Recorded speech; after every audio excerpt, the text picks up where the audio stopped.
Bismillahirrahmanirrahim. Assalamualaikum warahmatullahi wabarakatuh. Innal hamdalillah nahmaduhu wa nasta'inuhu wa nastaghfiruhu wa natubu ilaih. Wa na'udzu billahi min syururi anfusina wa min sayyiati a'malina. May yahdihillahu fala mudilla lahu wa may yudlil fala hadiyalah. Wa asyhadu an la ilaha illallah wahdahu la syarikalah wa asyhadu anna Muhammadan abduhu wa rasuluhu la nabiyya ba'dah. Ya ayyuhalladzina amanu taqullaha haqqa tuqatih wa la tamutunna illa wa antum muslimun. Fa in asdaqal hadithi kitabullah wa khairal huda huda Muhammadin sallallahu alaihi wasallam wa syarrul umuri muhdatsatuha wa kullu muhdatsatin bid'ah wa kullu bid'atin dhalalah wa kullu dhalalatin finnar. Hadirin dan hadirat yang dirahmati oleh Allah Subhanahu wa taala, puji dan syukur senantiasa kita panjatkan kepada Allah Subhanahu wa taala atas segala limpahan karunia dan nikmat yang terus-menerus Allah curahkan kepada kita. Salawat dan salam semoga selalu tercurahkan kepada junjungan kita Nabi Muhammad sallallahu alaihi wasallam dan juga kepada keluarganya serta seluruh sahabat beliau tanpa terkecuali. Hadirin dan hadirat yang dirahmati oleh Allah Subhanahu wa taala, pada kesempatan kali ini kita akan mengangkat topik yang berjudul Muslim yang terbaik adalah akhlak yang terbaik. Dan topik ini berdasarkan hadis-hadis Nabi sallallahu alaihi wasallam. Karena dalam banyak hadis Rasulullah SAW mengkaitkan antara akhlak dengan martabat keimanan. Ya, contohnya dalam hadis kata Rasulullah sallallahu alaihi wasallam, khairukum li ahlihi wa ana khairukum li ahli. Kata Nabi sallallahu alaihi wasallam, sebaik-baik kalian adalah yang terbaik bagi keluarganya dan aku adalah suami yang terbaik. Di sini maksud Nabi yang terbaik di antara kalian di sisi Allah Subhanahu wa taala. Ternyata Rasulullah SAW mengkaitkan dengan muamalah, bagaimana muamalah seorang dengan istrinya. Itu bisa dijadikan barometer tentang keterbaikan dia di sisi Allah Subhanahu wa taala. Ya, kalau Anda ingin tahu Anda terbaik di sisi Allah atau tidak, maka lihat bagaimana perilaku Anda, akhlak Anda terhadap istri Anda. Karena Nabi yang masang barometer tersebut. Contoh lagi seperti Rasulullah SAW mengatakan, khairukum ahsanukum qadaan. Sebaik-baik kalian adalah yang paling terbaik dalam membayar hutang. Jadi kalau kita ingin tahu apa kita terbaik di sisi Allah Subhanahu wa taala, lihat bagaimana tatkala kita meminjam uang sama orang, apakah kita membayar hutang tepat pada waktunya atau tidak. Karena ada orang memang yang Masya Allah rajin ke masjid tapi rajin juga berhutang dan rajin tidak bayar hutang. Hutangnya tidak bayar-bayar ya. Oleh karenanya bisa diketahui tentang keterbaikan seorang bagaimana dia karena ini masalah utang, masalah bermuamalah. Masalah bermuamalah dengan sama muslim. Ternyata Rasulullah SAW mengkaitkan masalah keterbaikan dengan muamalah. Contoh Rasulullah SAW mengatakan, khairukum anfa'ukum linnas. Sebaik-baik kalian adalah yang paling bermanfaat bagi masyarakat. Ini juga berkaitan dengan apa? Dengan bermuamalah dengan orang lain. Contoh juga dalam hadis Rasulullah SAW ditanya, ayul Islam khair, Islam apa yang terbaik? Kata Rasulullah SAW, tut'imut ta'am, kau beri makan kepada fakir miskin, ya. Wa taqra'us salam ala man arafta wa ala man lam ta'rif. Kau beri makan kepada fakir miskin dan kau mengucapkan salam kepada orang yang kenal dan orang yang kau tidak kenal. Ya, ini juga berkaitan dengan muamalah terhadap orang lain. Contohnya juga Rasulullah SAW mengatakan, khairul muslimina man salimal muslimuna min lisanihi wa yadihi. Dalam satu lafal riwayat seperti itu. Sebaik-baik muslim adalah yang orang-orang masyarakat selamat dari keburukan lisannya dan keburukan tangannya, keburukan perilakunya. Ya, kalau dia tidak mengganggu orang lain, baik dengan lisannya, baik dengan tulisannya, baik dengan kata-katanya, baik dengan perbuatannya, maka ini muslim yang terbaik menurut Nabi SAW. Dan ini pula berkaitan dengan masalah bermuamalah dengan orang lain. Contohnya juga dalam hadis yang lain Rasulullah SAW, ya, khairul ashabi indallah khairukum li sahibihi. Sebaik-baik sahabat di sisi Allah adalah yang terbaik bagi sahabatnya. Wa khairul jiran indallah, dan tetangga yang terbaik di sisi Allah adalah khairukum li jarihi, yang terbaik bagi tetangganya. Ini berkaitan muamalah dengan teman, berkaitan juga bermuamalah dengan tetangga. Dan Rasulullah SAW bersabda, ya, aqrabukum minni majlisan yaumal qiyamati ahasinukum akhlaqa. Orang yang paling dekat kedudukannya di sisiku pada hari kiamat adalah yang paling baik akhlaknya. Jadi kalau Anda ingin memiliki kedudukan yang tertinggi, yang terdekat dengan Nabi SAW, maka Di antaranya adalah berakhlak yang mulia. Karena orang yang berakhlak yang mulia, dia akan mendapatkan posisi terdekat dengan Nabi sallallahu alaihi wasallam pada hari kiamat kelak. Hadirin hadirat yang dirahmati oleh Allah Subhanahu wa taala. Oleh karenanya, dalil-dalil tentang keutamaan akhlak yang mulia selain yang tadi kita sebutkan sangat banyak. Yang menunjukkan akhlak mulia itu ibadah yang agung, yang sangat berat di timbangan pada hari kiamat kelak. Contoh sabda Nabi sallallahu alaihi wasallam, "Ma min syai'in athqalu fi mizanil mu'min yaumal qiyamati min husnil khuluq." Tidak ada sesuatu yang paling berat di timbangan seorang mukmin pada hari kiamat kelak seperti akhlak yang mulia. Jadi kalau kita punya amalan ditimbang, yang paling berat amalannya adalah paling berat timbangannya adalah akhlak yang mulia. Di sini isyarat bagi kita ini hidup tidak lama, ya. Kemudian kemampuan kita beramal tidak banyak. Ya, kemampuan kita beramal tidak banyak, kesempatan kita beramal pun tidak banyak, semangat tidak semangat terus. Oleh karenanya kita harus memilih, kita harus berpikir istilah kita berpikir ekonomis, ya. Bagaimana berusaha tidak begitu banyak tapi hasilnya harus banyak. Di antara amalan yang kelihatannya sederhana tapi pahalanya besar adalah akhlak yang mulia. Akhlak yang mulia. Oleh karena saya akan menyebutkan perkataan yang sangat indah dari Syekh Abdurrahman bin Nasir As-Sa'di, gurunya Syekh Muhammad bin Shalih Al-Utsaimin. Dia punya beberapa lembaran dia menulis tentang husnul khuluq, tentang akhlak yang mulia. Ya. Saya bacakan sebagian perkataan beliau. Beliau mengatakan tentang faedah-faedah husnul khuluq. Di antaranya kata beliau, "Famin ajalli fawaidihi." Di antara faedah husnul khuluq, akhlak mulia yang paling mulia. Di antara faedah akhlak mulia yang paling tinggi adalah imtithalu amrillahi wa amri rasulihi. Kalau Anda berakhlak mulia berarti Anda sedang menjalankan perintah Allah, karena Allah yang merintahkan untuk berakhlak mulia. Allah menyuruh berbakti kepada orang tua, Allah menyuruh mengatakan berbuat baik kepada tetangga. Dalam Al-Qur'an Allah sebutkan. Allah menyuruh memberi makan kepada fakir miskin, Allah suruh memperhatikan anak yatim. Ini semua akhlak mulia. Allah menyuruh bersedekah. Allah juga mengatakan wa qulu lin-nasi husna, dan ucapkanlah kata-kata yang baik kepada masyarakat. Berarti kalau Anda berakhlak mulia, maka Anda menjalankan perintah Allah Subhanahu wa taala. Dan juga perintah Rasulullah sallallahu alaihi wasallam. Rasulullah sallallahu yang mengatakan, akrabukum minni majlisan yaumal qiyamati ahasinukum akhlaqa. Orang yang paling dekat denganku pada hari kiamat adalah orang yang paling berakhlak mulia di antara kalian. Al-muwatti'una aknafan alladzina ya'lafun wa yu'lafun. Yaitu orang-orang yang bentangkan tangannya, yang mudah untuk bergaul dan mudah untuk diajak bergaul. Makanya di antara ciri utama akhlak yang mulia, orang senang bergaul dengan dia. Kenapa? Orang merasa ringan dengan dia. Ya, dia murah senyum, murah bergaul, ringan tangan. Kalau diajak ngobrol enak, ya. Jadi orang betah bergaul sama dia. Kalau kita ingin tahu kita akhlak mulia tidak, orang senang ngobrol sama kita. Kalau orang ngobrol sama kita ber 5 menit sudah enggak panas pantatnya, oh ini kita enggak beres berarti. Dia udah pingin pergi. Waduh, kita ini ngomongnya enggak enak berarti, mungkin apa ya. Ya, makanya kata Rasulullah SAW, al-muwatti'una aknafan, yaitu orang yang membentangkan tangannya, tidak sombong, tidak angkuh, tidak mengangkat tinggi tangannya. Alladzina ya'lafun wa yu'lafun, yaitu orang-orang yang mudah untuk bergaul dan mudah untuk diajak bergaul. Ya. Kata Rasulullah SAW, la khaira liman la ya'laf wa la yu'laf. Tidak ada kebaikan bagi orang yang tidak mudah untuk bergaul dan tidak mudah untuk diajak bergaul. Tidak ada kebaikan bagi orang seperti ini. Ya, karena seorang berusaha berakhlak mulia. Dan bagaimana dia bisa berakhlak mulia? Dia harus berinteraksi. Bagaimana Anda bisa diketahui berakhlak mulia? Anda berinteraksi dengan masyarakat. Maka kalau Anda berakhlak mulia, sungguhnya Anda menjalankan perintah Nabi sallallahu alaihi wasallam. Kemudian kata beliau, wal iktida bi khuluqin Nabi sallallahu alaihi wasallam, dan Anda mencontohi akhlak Nabi sallallahu alaihi wasallam, ya. Kemudian kata beliau, wa innahu, ini yang poin yang paling penting, wa innahu fi nafsihi ibadah, dan akhlak itu sendiri merupakan ibadah kata beliau. Jadi ini yang terkadang sering terluputkan, ya. Islam agama yang luas dan menjelaskan segala sesuatu, termasuk masalah adab, masalah akhlak.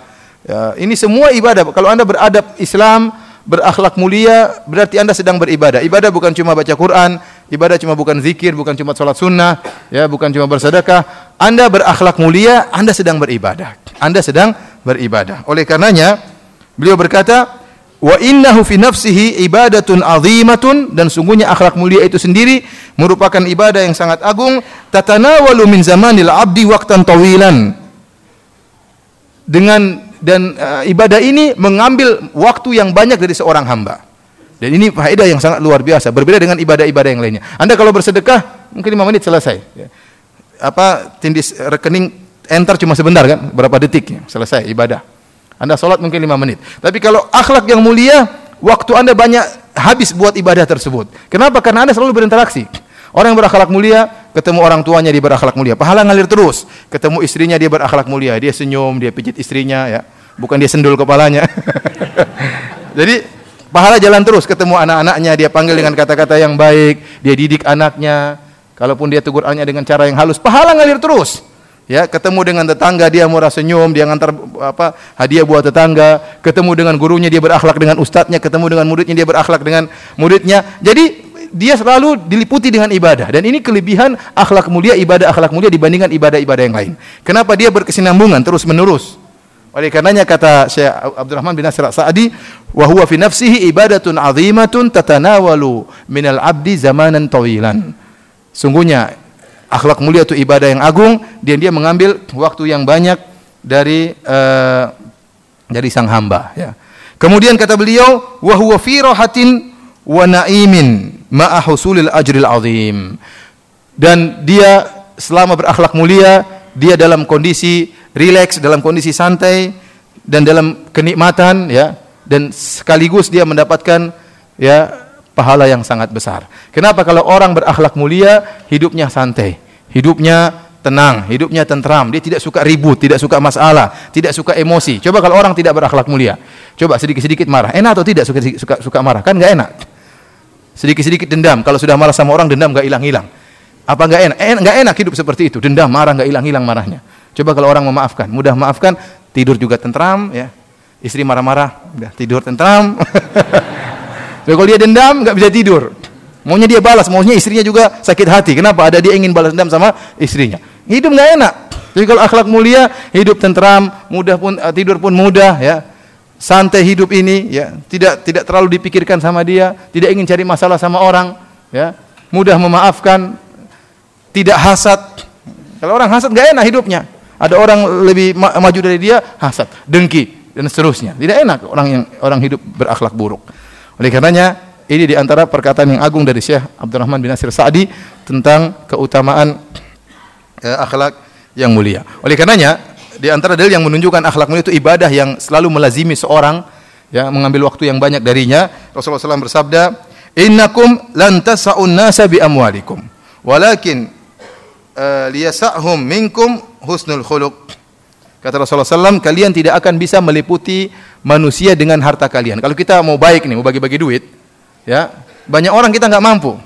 Saya punya uang 100 juta, saya ingin bagi-bagi 1 juta satu orang, nggak cukup, terlalu banyak orangnya. Ya 50, kalau 50 rupiah mungkin apa namanya. Intinya kita punya uang tidak bisa kita kasih sama banyak orang. Uang kita terbatas. Maka Rasulullah SAW mengatakan, innakum lan tas'un nasa bi amwalikum. Kalian tidak bisa meliputi seluruh manusia dengan harta kalian. Tetapi kalian bisa meliputi mereka dengan akhlak yang mulia. Anda murah senyum sama banyak orang. Mau 1000 orang senyum, gampang kan? Tidak bayar. Senyum aja, senyum. Kata-kata yang baik. Kata Rasulullah SAW, wal kalimatu thayyibah sadaqah. Berkata-kata yang baik adalah sedekah. Mau orang banyak orang dengar juga mudah. Jadi Anda bisa meliputi banyak orang dengan akhlak yang mulia. Tapi hadirin dan hadirat yang dirahmati oleh Subhanahu wa taala, oleh karenanya banyak sekali dalil tentang keutamaan akhlak mulia. Tadi di antaranya saya sebutkan, ma min syai'in athqalu fi mizanil mu'min yaumil qiyamati min husnil khuluq. Tidak ada amalan yang paling berat ditimbang pada hari kiamat yang lebih berat dari apa? Akhlak yang mulia. Dari sini kita tahu Rasulullah SAW bersabda, wa innar rajula la yudriku bi husni khuluqihi darajatas sawwamal qawam. Sungguhnya seorang dengan akhlaknya yang mulia, dia bisa mencapai derajat orang yang senantiasa sholat malam dan senantiasa puasa sunnah. Ini orang jarang sholat malam, ini orang jarang puasa sunnah, tapi dia berakhlak mulia. Dia murah senyum, mudah bergaul dengan orang lain, mudah membantu orang lain, ya. Kadang berikan waktunya untuk orang lain, kadang berikan pikirannya buat orang lain, suka membantu orang lain. Maka meskipun dia jarang sholat malam atau tidak pernah sholat malam, tidak pernah puasa sunnah, dia mendapat ganjaran seperti mereka, orang yang senantiasa sholat malam dan senantiasa puasa sunnah. Dengan apa? Dengan akhlaknya yang mulia. Dengan akhlaknya yang mulia. Taib, hadirin hadirat yang dirahmati oleh Allah Subhanahu wa taala. Ada fenomena yang timbul ya, dari sebagian orang yang mungkin sering ikut pengajian, penampilan Islami ya, jenggot oke. Tapi jarang senyum, akhlak kurang bagus, utang enggak bayar-bayar. Ada banyak seperti itulah ya. Ya, seperti itu. Ini menunjukkan dia perhatian dalam satu sisi, dia lupa dari sisi yang lain. Mungkin dia akidahnya bagus tapi akhlaknya buruk. Ada orang seperti itu. Ada orang seperti itu. Makanya Rasulullah SAW mengatakan, "Idza ja'akum man tardawnahu dinakum wa khuluquhu." Ya. Kata Rasulullah SAW, kalau ada orang datang melamar putrimu, melamar adik perempuanmu, yang kalian ridho agamanya dan ridho akhlaknya. Berarti ada beda antara akhlak dengan apa? Agama. Bisa jadi ada orang sholat 5 waktu rajin, baca Quran rajin, tapi akhlak enggak punya. Sama istrinya kasar, bisa terjadi. Sama anak-anaknya kasar. Ya. Yang kita inginkan dua-duanya, dia rajin sholat, akhlak juga bagus. Dia rajin baca Quran, akhlak juga bagus. Sama tangga baik, sama sahabat baik.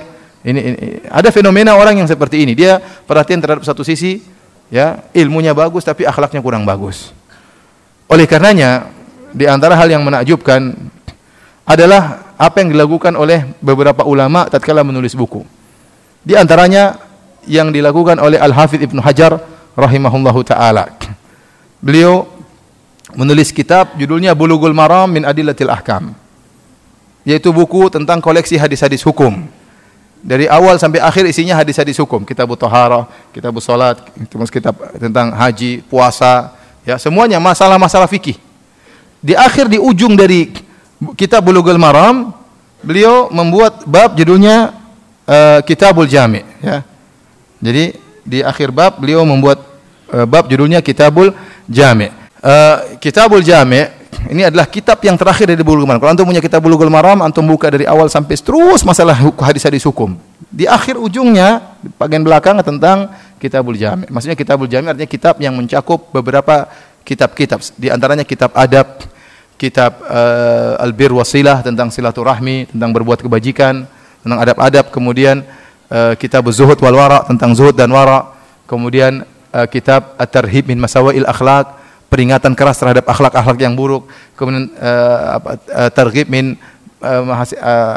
mahasin akhlak, kemudian motivasi untuk berakhlak yang mulia, kemudian juga tentang zikir dan doa. Ya, ternyata di penghujung kitab Bulughul Maram beliau menulis tentang kitab akhlak. Seakan-akan beliau beri peringatan bahwasanya jika seorang memiliki ilmu, dia sudah menguasai hadis-hadis hukum, dia sudah pakar fikih, maka hendaknya dia berakhlak. Jangan sampai dia sombong, jangan sampai dia angkuh, jangan sampai dia merendahkan orang lain.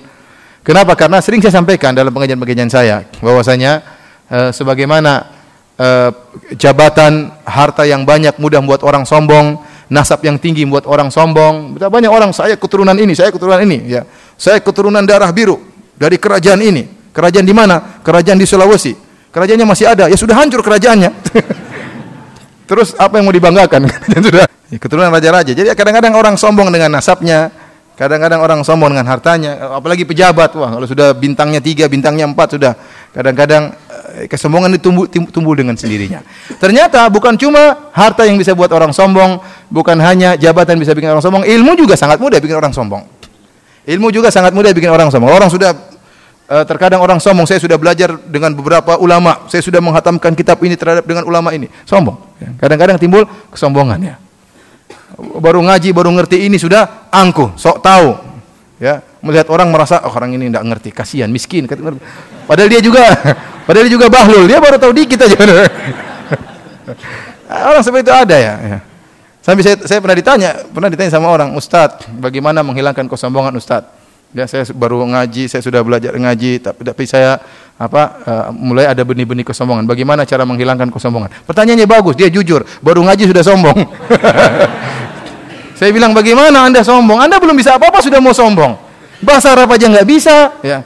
Hafalan Quran nggak tahu sudah berapa juz, ya.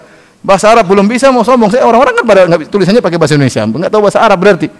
Oleh karenanya hadirin, ya, hati-hati, ilmu itu juga bisa menjerumuskan orang dalam kesombongan. Oleh karenanya Al-Hafidz Ibnu Hajar di antara kecerdasan beliau menutup kitab Bulughul Maram dengan kitab akhlak. Dan ini juga dilakukan oleh Imam Ibnu Majah rahimahullah dalam Sunan Ibnu Majah. Kalau antum buka Sunan Ibnu Majah, kitab Sunan, baik Sunan Tirmidzi, Sunan Abu Dawud, Sunan Ibnu Majah, Sunan Nasai adalah kitab hadis-hadis yang disusun berdasarkan bab-bab fikih. Berdasarkan bab-bab fikih. Terkadang ada akidah di dalamnya, tapi kebanyakan bab-bab fikih. Asalnya bab-bab fikih. Kemudian ternyata Imam Ibnu Majah di penghujungnya dia menulis tentang Abwaabuz Zuhud. Abwaabuz Zuhud, ya, tentang Abwaabuz Zuhud, artinya kitab penutup dari kitab Sunan Ibnu Majah adalah tentang zuhud.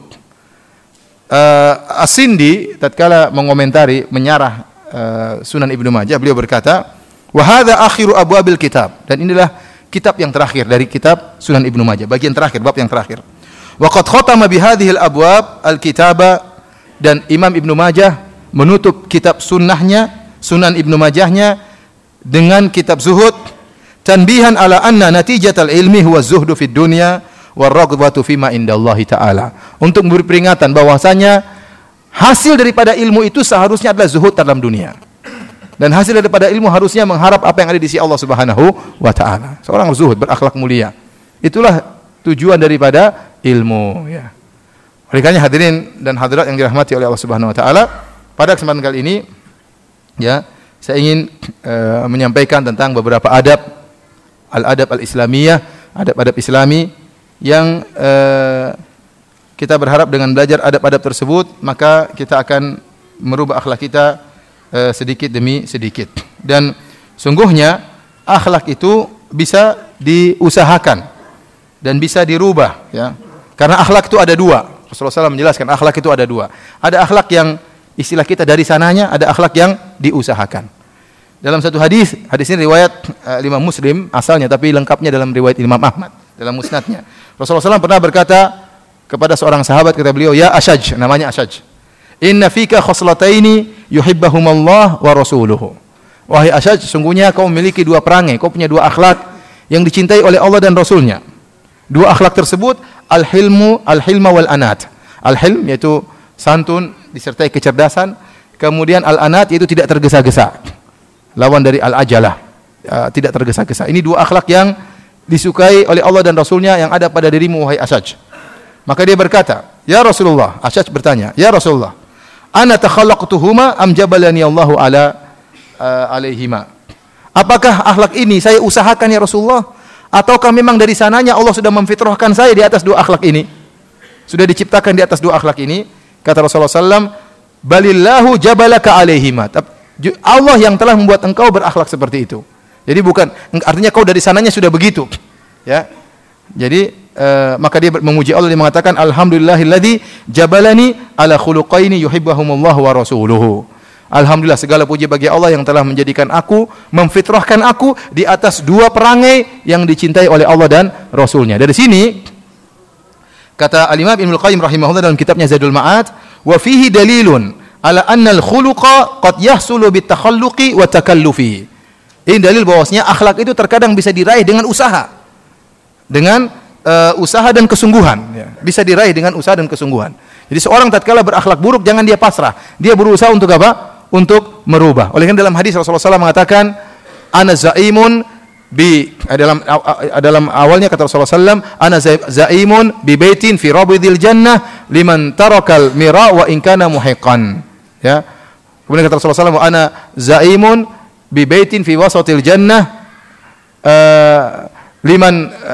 liman tarakal kadhiba wa in kana mazihan. Wa ana zaimun bi baitin fi alal jannah liman hassana khuluquhu." Kata Rasulullah SAW, saya menjamin istana di pinggiran surga bagi orang yang meninggalkan perdebatan meskipun dia di atas kebenaran.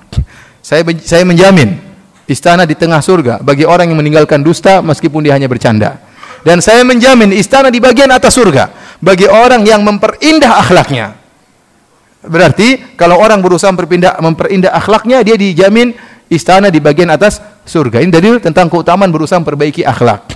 Makanya Rasulullah SAW mengatakan, "Wa man yatasabbar yusabbirhullah." Barang siapa yang berusaha untuk bersabar, maka Allah akan menjadikan dia penyabar. Maka seorang jangan pasrah dengan akhlaknya. Kalau ada orang seperti itu, ya, dia disuruh merubah akhlaknya, dia bilang, "Saya tidak bisa, memang saya begini dari sananya." Dari sananya, maka dirubah. Bisa dirubah. Kenapa tidak? Kenapa Anda pasrah? Saya memang pemarah, ya rubah. Ya. Bahkan ada orang, saya ini orang yang temperamental. Jadi dia bangga kalau suka marah-marah. Sudah, ini bahlul namanya. Sudah akhlak buruk, bangga dengan akhlak yang buruk. Pemarah itu akhlak buruk. Dia bangga, saya ini bangga kalau bisa suka marah-marah. Itu akhlak yang buruk. Yang Rasulullah SAW puji bukan seperti itu, tapi orang yang bersabar yang dipuji oleh Allah Subhanahu wa taala, dipuji oleh Nabi sallallahu alaihi wasallam. Jadi seorang berusaha untuk merubah akhlaknya. Seorang mengecek dirinya, introspeksi diri, menghisap dirinya, dia cek, dia masih banyak kekurangan, ya. Dia masih banyak kekurangan, masih banyak kurang menjaga lisan, kurang menjaga perbuatan, dia perbaiki, dia mengenali kesalahan-kesalahannya, sehingga kalau dia mengenali kesalahannya dia bisa berusaha untuk merubah dirinya menuju akhlak yang lebih mulia. Baik. Hadirin dan hadirat yang dirahmati oleh Subhanahu wa taala, saya akan bawakan hadis yang pertama yang dibawakan oleh Al-Hafidz Ibnu Hajar rahimahullah dalam Kitabul Jami', dalam kitab Bulughul Maram. Hadis yang pertama tersebut ya tentang adab-adab yang mulia, tentang hak seorang muslim terhadap muslim yang lainnya. Qala Rasulullah sallallahu alaihi wasallam, Rasulullah sallallahu bersabda, "Haqqul muslim 'alal muslim sittun." Kata Rasulullah sallallahu, hak seorang muslim terhadap muslim yang lain ada 6. Qila ma hunna ya Rasulullah? Rasulullah sallallahu ditanya, apa saja 6 perkara tersebut wahai Rasulullah? Kata Rasulullah sallallahu, pertama, idza laqitahu fasallim alaihi. Kalau kau bertemu dengannya, maka ucapkanlah salam. Yang kedua, wa idza da'aka fa'ajibhu. Yang kedua, jika dia undang kamu dalam acara, maka penuhilah undangannya. Yang ketiga, wa idza stansahaka fansah lahu. Kalau dia minta nasihat kepadamu, maka berilah nasihat kepadanya. Yang keempat, wa idza atasa fahamidallah fashammithu. Dalam riwayat fasammithu. Kalau dia bersin, kemudian dia mengucapkan alhamdulillah, maka ucapkanlah apa? Yarhamukallah. Kemudian yang keberapa ini? Yang kelima, wa idza marida fa'udhu. Kalau dia sakit, maka jenguklah dia. Yang keenam, wa idza mata fatba'hu. Kalau dia meninggal, maka ikutilah jenazahnya. Saya ulangi, di sini Rasulullah SAW menjelaskan tentang 6 hak. Coba diulangi 6 hak itu apa saja? Yang pertama, kalau ketemu beri apa? Salam. Terus yang kedua, kalau meninggal di jenazahnya, itu yang keenam terakhir. Yang kedua apa? Kalau diundang, penuhi undangannya. Yang ketiga, kalau minta nasihat, dinasihati. Yang keempat, kalau bersin, ucapkan alhamdulillah. Yang kelima, kalau sakit dijenguk. Yang keenam, kalau meninggal, ikuti jenazahnya. Baik, kita akan bahas tentang hadis ini. Hadis ini hadis yang sangat mulia ya. Hadis ini diriwayatkan Imam Muslim dalam sahihnya. Hadirin dan hadirat yang dirahmati oleh Subhanahu wa taala, Rasulullah SAW mengatakan hakul muslim alal muslim sittun. Hak seorang muslim terhadap muslim lain ada 6. Ingat, Rasulullah SAW menggunakan takbir ungkapan muslim terhadap muslim yang lainnya. Maka mencakup dalam kalimat muslim semua orang yang merupakan muslim selain non-muslim. Selain non-muslim tidak masuk. Ya. Jadi orang kafir tidak masuk dalam hadis ini. Semua orang yang masih belum sampai derajat kafir masih masuk dalam hadis ini. Tapi berarti ada orang muslim pelaku maksiat. Iya, dia termasuk dalam apa? Hak ini. Artinya apa? Anda tatkala menjalankan hak ini bukan hanya kepada orang yang taat saja. Mungkin ada orang muslim yang melakukan maksiat tetap dia mempunyai hak ini. Kecuali ada dalil lain yang menunjukkan kita meninggalkan hak ini. Tapi kita kembali kepada hukum asal, selama dia masih muslim, maka kalau kita ketemu kita salami. Selama dia masih muslim meskipun dia mungkin pelaku maksiat. Kalau dia sakit maka dia berhak untuk kita jenguk. Selama dia masih muslim meskipun dia bermaksiat, kalau dia meninggal maka kita ikuti apa? Jenazahnya dan seterusnya. Ini hukum asal. Kenapa? Karena sebagian orang ada yang hanya melakukan hak ini kepada orang muslim yang taat. Jadi ini tidak benar. Ya. Sehingga dia hanya memberi salam kepada orang yang taat saja. Ya. Padahal kalau kita ketemu siapa saja kita tahu dia muslim, kita salami.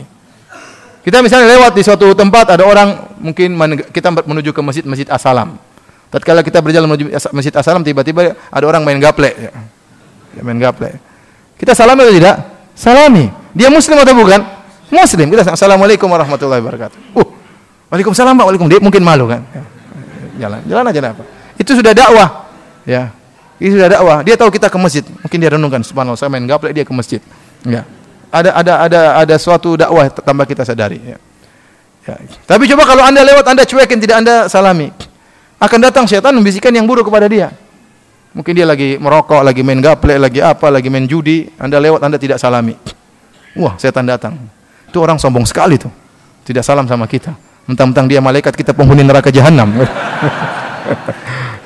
Maksudnya datang setan untuk membuat dia semakin benci kepada orang yang Islami. Ya. Makanya mau saya, mereka juga punya hak. Kalau dia sakit kita jenguk meskipun dia pelaku maksiat. Jadi Muslim di sini maknanya luas. Selama dia mengucapkan la ilaha illallah Muhammadar Rasulullah, dia punya hak yang mulia. Dia punya akar Islam, yaitu syahadatain la ilaha illallah Muhammadar Rasulullah. Jangan kita buang hak dia. Dia bukan orang kafir. Ya, dia tidak musyrik kepada Allah. Dia beriman kepada Rasulullah meskipun dia tidak menjalankan perintah Rasulullah. Dia masih seorang muslim. Dia masih punya hak untuk kita penuhi. Hati-hati, jangan kita hanya menjalankan hak ini kepada orang-orang yang taat. Tentunya pada orang taat lebih utama, tapi ini berlaku umum. Kemudian para hadirin dan hadirat yang dirahmati oleh Allah Subhanahu wa taala, saya ingatkan lebih khusus kepada para ibu-ibu, para wanita. Hendaknya ramah kepada siapapun, ya. Ramah kepada siapapun. Jangan mentang-mentang sudah pakai jilbab besar, kemudian ada orang mungkin masih ada akhwat yang mungkin pakai jeans atau pakai celana ketat, kemudian dicuekin, dipandang rendah. Jangan ya. Salami, ngobrol dengan dia. Kita sebagian kita atau banyak di antara kita juga dulu seperti itu. Ya, juga seperti itu. Coba kalau kita baru ngaji terus digituin sama orang, siapa yang mau tertarik dengan pengajian? Harusnya kita ramah. Jangan kita orang datang di atas di bawah lihat. Habis lihat tuh, wah repot. Buyar orang itu kabur, orang itu kabur ya. Jangan ya. Modelnya kayak apa? Sambut laki-laki pun demikian. Modelnya kayak apa? Sambut ya. Ya, akhi kita juga dulu seperti itu, mungkin lebih parah daripada dia ya. Ya, oleh karenanya saya terus terang, saya ketemu dengan beberapa orang, saya kaget. Salam dari jauh. Ustaz Firanda ya? Ayo dari jauh ya. Kenapa? Celana jeans kemudian robek-robek. Saya pikir preman. Kemudian saya kaget. Assalamualaikum warahmatullahi wabarakatuh. Ustaz, saya sering nonton di YouTube ya. Nonton itu. Artinya apa? Dia mungkin tidak pengajian, mungkin kalau pengajian dilirik sama orang, dia takut. Ya, nonton di YouTube aja katanya. Makanya kalau nonton YouTube dia bebas ya. Sambil merokok dia bisa nonton. Di masjid enggak bisa. Orang proses ya, ikhwan, proses ya. Proses ya. Maksud saya orang datang, ente senyum, ente ramah biar dia dapat apa? Hidayah lebih. Kita semakin banyak orang kan semakin bagus, pahala semakin banyak ya. Oleh karenanya yang mendapatkan hak ini semua muslim, meskipun dia tidak taat kepada Allah, dia juga berhak mendapatkan hak ini. Kecuali ada hukum pengecualian, seperti ada praktek hajar. Ini ada duabit, ada kaedah-kaedahnya ya. Kapan kita tidak beri salam kepada dia, kapan dia sakit tidak perlu kita kunjungi. Ini keluar daripada hukum asal. Tapi kalau hukum asalnya, maka siapapun seorang muslim kalau sakit kita jengui. Baik. Kemudian kata Rasulullah SAW, hakul muslim alal muslim sittun. Hak seorang muslim terhadap muslim yang lain ada 6. Sini 6 perkara. 6 perkara di sini kata para ulama al-adat laisa lahu mafhum. Bahwasanya namanya bilangan dalam kaidah usul fikih, pendapat yang kuat bahwasanya al-adat bilangan tidak punya mafhum mukhalafah. Maksudnya bagaimana? Bukan berarti kalau Rasulullah SAW mengatakan hak muslim terhadap muslim yang lain 6 perkara berarti tidak ada lain selain 6 ini. Tidak. Tetapi Rasulullah SAW menyebutkan 6 perkara ini untuk agar kita lebih perhatikan. Namun masih ada hak-hak yang lain yang tidak disebutkan dalam hadis ini. Jangan sampai kita pahami berarti selain 6 itu tidak ada. Sama seperti Rasulullah SAW mengatakan contohnya sab'atun yudhilluhumullah fi yaumin la dhilla illa dhilluh. 7 golongan yang Allah naungi pada hari kiamat. Rasulullah SAW sebutkan 7 orang. Bukan berarti tidak ada selain mereka. Mungkin ada. Tapi di luar, tapi ini 7 golongan yang paling utama. Mungkin ada golongan ke-8, golongan ke-9. Jangan sampai kita paham ada mafhum mukhalafahnya. Mafhum mukhalafah artinya selain ini berarti tidak ada. Rasulullah SAW mengatakan 3 perkara, ya. Misalnya kata Rasulullah SAW, ayatul munafiq thalathun. Tanda orang munafik 3. Bukan berarti tidak ada tanda keempat. Ternyata dalam hadis yang lain ada tanda keempat.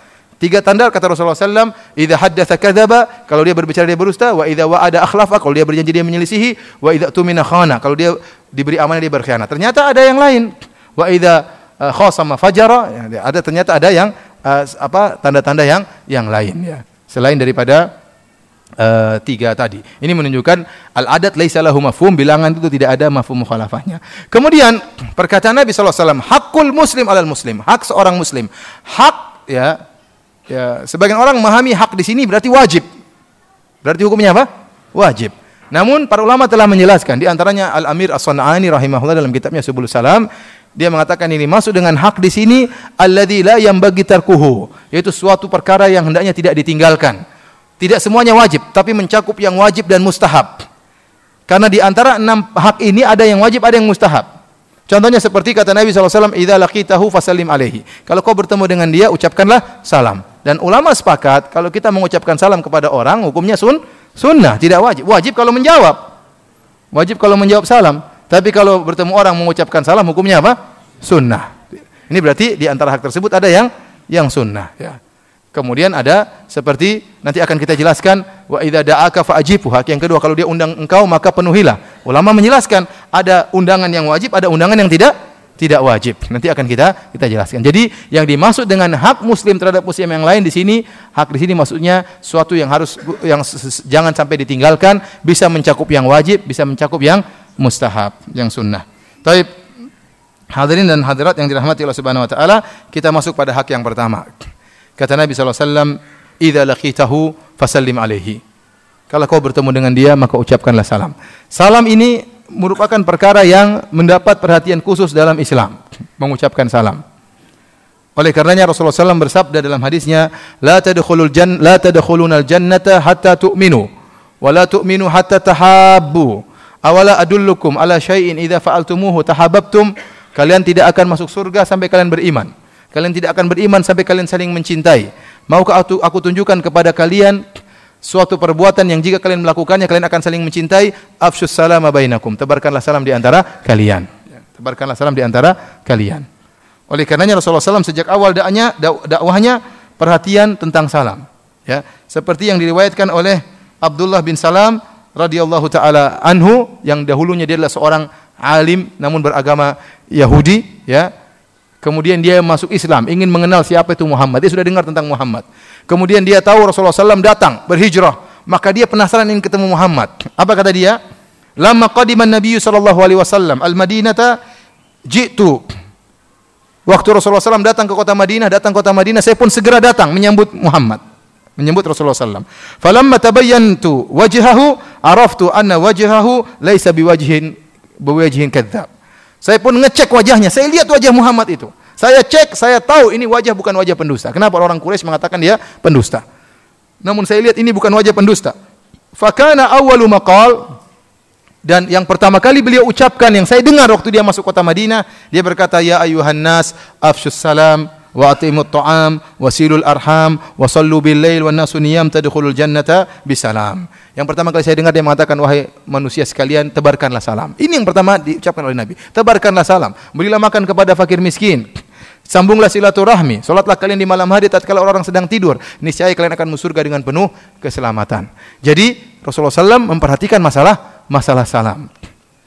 Oleh karena para hadirin Allah Subhanahu wa taala, kalau kita menyebarkan salam, kita akan semakin saling mencintai. Tidak ada salahnya Anda kirim salam sama orang, misalnya antum kenal si fulan, kirim salam saya buat dia, ya. Kirim salam sampai ada salam, orang yang diberi salam merasa dihargai, orang itu ingat sama saya, ya. Orang itu ingat sama saya, ya. Tapi jangan susah-susah. Ada orang datang, Ustaz tolong sampaikan salam pada mahasiswa Madinah. Mahasiswa Madinah itu banyak, 800 orang, gimana nyampaikannya? Saya bilang ya semampunya, ya, seingatnya, ya. Kalau pada si fulan ya mungkin masih bisa, kalau sama 800 orang ya repot, ya. Sebagian masyayikh ketemu saya, Firanda tolong sampaikan kepada Syekh Abdul Razak salam hangat dari saya, ya. Saya sampaikan, Syekh fulan berikan salam, dan ini menumbuhkan cinta kasih, ya. Oleh karenanya tidak mengapa kita kirim salam sama orang, kalau ketemu orang kita beri salam. Kemudian yang jadi masalah di antara tanda-tanda hari kiamat, kata Rasulullah SAW, anna baina yaday sa'ati taslimal khassah. Di antara tanda-tanda hari kiamat adalah memberi salam hanya kepada orang yang dikenal. Itu tanda-tanda hari kiamat, kita lakukan tanda-tanda hari kiamat tersebut. Ya. Kita sering hanya memberi salam kepada orang yang kita kenal. Ya, padahal kita sering lewat orang, ketemu orang, kita beri salam kepada siapa saja. Kalau kita ketemu ucapkan salam, dapat pahala menjalankan sunnah Nabi SAW, menyebarkan apa? Salam, menyebarkan salam, ya. Ini hak yang pertama yang harus kita perhatikan. Idza laqitahu, kalau kau bertemu dengan dia, maka ucapkanlah salam. Taib, hak yang kedua, Nabi SAW bersabda, wa idza da'aka fa'ajibhu. Kalau dia undang engkau, maka penuhilah undangannya. Taib, ada khilaf di kalangan para ulama. Sebagian ulama Syafi'iyah dan ulama Zahiriyah dan sebagian ulama Syafi'iyah berpendapat bahwasanya undangan di sini umum. Dia undang apa saja, undang mungkin makan-makan di rumah sore ini, undang mungkin ada acara di rumah, anaknya sunatan diundang misalnya, ya. Atau dia naik pangkat undang makan di rumah misalnya, syukuran misalnya. Seluruh undangan hukumnya apa? Wajib untuk dipenuhi. Karena Rasulullah SAW menggunakan lafal yang umum. Wa idza da'aka, kalau dia undang kamu maka penuhilah. Ini pendapat sebagian ulama. Pendapat mayoritas ulama, jumhur ulama, yang dimaksud dengan undangan yang wajib untuk dipenuhi adalah undangan walimatul urs, walimah pernikahan. Selain walimah pernikahan maka hukumnya sunnah. Sunnah, tidak wajib. Dan ini pendapat jumhur ulama dan dalil mereka kuat karena ada dalil yang mengkhususkan. Hadis riwayat Bukhari dan riwayat Muslim dari hadis Abu Hurairah, Rasulullah SAW bersabda, "Syarrut ta'ami ta'amul walimah." Seburuk-buruk makanan adalah makanan acara pernikahan, yud'a lahal agniya wa yutrakul fuqara. Yang diundang hanya orang-orang kaya dan orang miskin tidak diundang. Wa man taraka da'wata, dan barang siapa yang meninggalkan undangan, tidak memenuhi undangan, faqad asallaha wa rasulahu sallallahu alaihi wasallam, maka dia telah bermaksiat kepada Allah dan Rasulnya. Kata para ulama, jumhur ulama ini dalil bahwasanya yang wajib untuk dipenuhi hanyalah walimah apa? Pernikahan. Selain walimah pernikahan maka hukumnya sunnah, tidak wajib. Oleh karenanya kalau ada orang undang antum, telepon, fulan, sore ke rumah ya. Ada apa? Saya ada nanti malam ada acara makan-makan. Oh, kita tahu. Undangan pernikahan bukan? Oh, bukan. Oh, berarti sunnah, tidak wajib. Emang ente masak apa? Kambing. Oh, wajib kalau begitu. Ente masak apa? Tempe. Oh, sunnah. Jadi yang wajib yang apa? Yang pokoknya kalau bukan undangan pernikahan maka hukumnya tidak apa? Tidak wajib. Ada sebagian orang waktu itu buka puasa sama sebagian orang Indonesia, ya. Ustaz, korma ini hukumnya sunnah kalau buka puasa. Ya, tahu goreng wajib, Ustaz. Jadi istilah sendiri dia. Tapi hadirin dan hadirat yang dirahmati oleh Subhanahu wa taala, jadi yang wajib hanya walimah apa? Pernikahan, walimatul urs, ya, walimatul urs. Taib. Hukum asalnya wajib. Namun kata para ulama, kita tidak wajib untuk menghadiri walimah pernikahan kalau ternyata ada kemungkaran di dalamnya. Tidak wajib.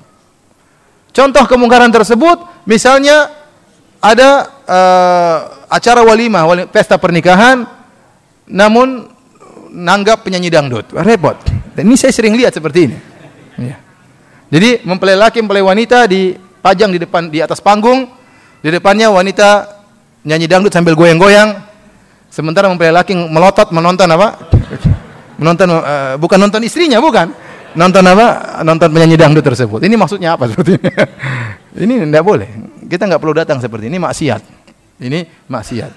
Ya, kebanyakan walimah sekarang maksiat. Ya. Repot. Ustaz, kita nggak datang semuanya. Kalau nggak musik-musikan, repot. Repot ya.